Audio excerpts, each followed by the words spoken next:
Green Bay Packers at the Minnesota Vikings. This is a game that I love because we do have some differing opinions on this one. I am all in on the Vikings this season. I'm all in on the Vikings. Not only in this game, I'm all in on the Vikings long term as well. You get me Mike Zimmer out of town. You bring in two coaches from the Rams who have had a ton of success utilizing alpha wide receivers.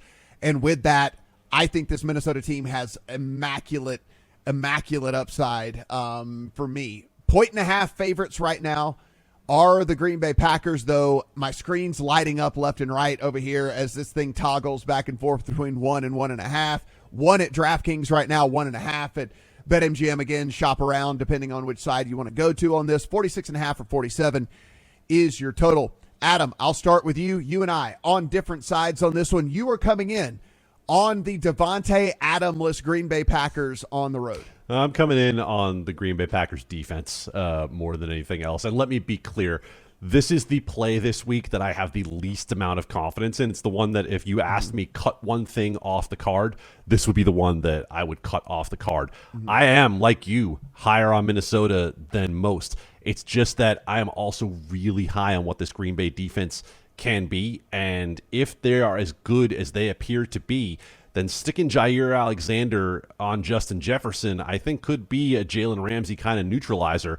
We'll see how good Kevin O'Connell is going to be at getting Justin Jefferson the ball in different ways. There's been a lot of talk this preseason about Kevin O'Connell looking at Justin Jefferson the way that they used to look at Cooper Kupp and saying, let's not line him up in the same place every time. Let's find different ways to get him involved, which means maybe you don't have Jair Alexander on him all game. But I need to see it before I'm willing to get in there on Minnesota. Now, look, full disclosure, I made this exact same mistake last year. I backed Green Bay as a short favorite on the road in Minnesota. It did not go my way. That being said, this to me, again, is a matter of getting involved with two narratives that I think have gotten too far out of control in both directions. I think there is still a reasonable gap here between Aaron Rodgers and Kirk Cousins. I think the Green Bay defense is going to be enough against the Vikings offensive line that is definitely a prove-it offensive line this year for me to say I think that I'll take Aaron Rodgers as a 1.5 favorite on the road. That being said, I don't love this one as much as I do some others. Steven, you and I are simpatico here, although I played Minnesota just straight as 2-point underdogs. I also have them in a ton of teaser legs. You also have them in a couple of teaser legs. Look, it's very simple for me. I mean, I think us just kind of blowing off the production that Davante Adams brings to this offense is a fool's errand here. I mean, like, I get it. Aaron Rodgers is awesome. I understand that. 169 targets last year is what Davante Adams got, and he missed a game. The year before, he missed 3 games. 149 targets he got by missing 3 games. Like, this is where Aaron Rodgers goes with the football. And it's like, okay, well, at least he has the familiarity of Allen Lazard still in there. He isn't going to play this week.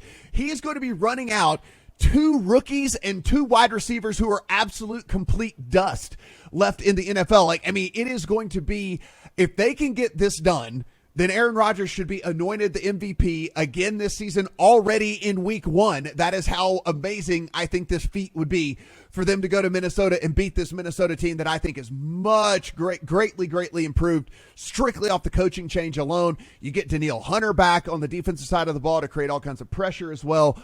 I love Minnesota in this one. I'd play Minnesota on the money line if I had to, but I'll take the 2 points, and I love getting them up to 8 as well. That Allen Lazard injury, we might see 40 combined touches between Aaron Jones and A.J. Dillon in this one. I mean, There's nobody else Aaron Rodgers trusts left on this offense unless his tight end Robert Tonyan can get back, but he was limited this week trying to come back from an ACL. So even if he does play, we're not talking 100% of snaps here. So the big thing I've been looking at, and I'm sure a lot of other people have been, is the status of David Bakhtiari and Elton Jenkins on the Packers O-line. And there was a positive development there for Green Bay.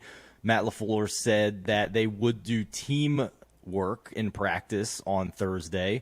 So that looks like they are trending towards playing in this one. Again, first game back. How effective are they going to be coming back from ACL injuries? So we'll see. I share the concerns about the Packers defense against the Vikings offense, but along those lines in Minnesota last year. They moved it well, more than 6 yards per play with Mike Zimmer running the show. Justin Jefferson, 8 catches, 160 yards and 169 yards and 2 touchdowns.